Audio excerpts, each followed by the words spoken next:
Yesterday we started looking at Psalm 11. Noted that the Psalms is one of the 66 books of the Bible.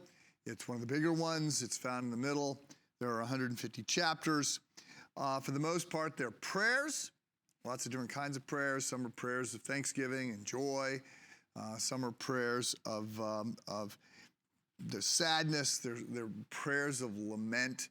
Some are prayers of raw anger at God, sort of primal screams of frustration at their life and what's going on and why isn't God doing more. We call these imprecatory psalms. And some are not prayers as much as they are meditations, not words we say to God, but words we're saying to ourselves. And for the most part, Psalm 11 is more of a meditation. So it's given by King David. I noted yesterday we don't exactly know which crisis he is going through. David went through a lot of crises. David, big Renaissance man. I mean, he's a warrior, he's a statesman, he's a musician, he's a poet, and he's also the author of a lot of the Psalms. Not all of them, but a lot of them.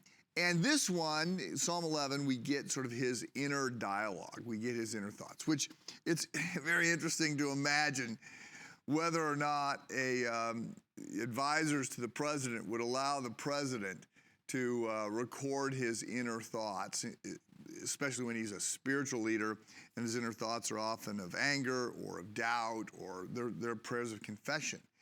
Hard to imagine these being published today unless it's well after he, or in the future she, perhaps, whether or not they are out of office. Because it's hard to imagine a politician giving us their sort of unfiltered thoughts. So Psalm 11 opens, "In the Lord I take refuge."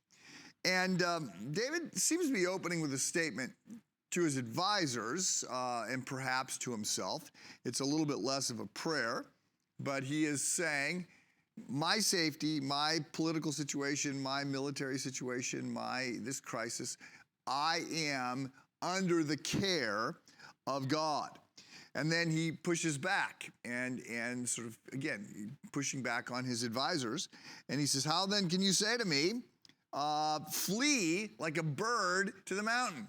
Because the wicked people have bent their arrows. So they bent their arrows because they're pulling back the bowstring. They're getting ready to shoot at David and at other people. And so David is sort of parroting their panicked voices, and he says, look, you're telling me that we need to flee. And he says, I'm not going to flee. Now, we hear panic voices all the time today. The news cycle is full of a lot of alarm and vitriol and anger and fear-mongering kinds of stuff.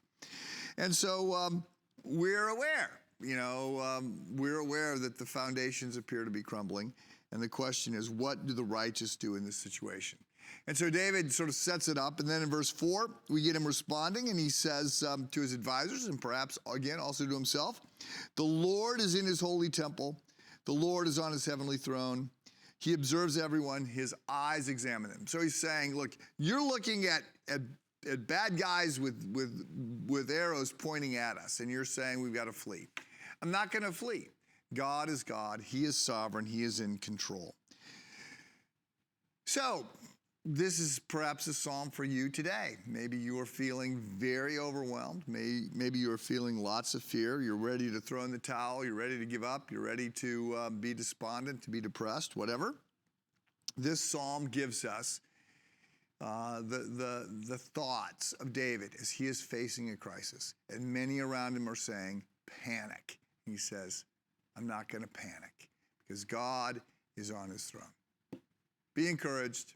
Have a good day.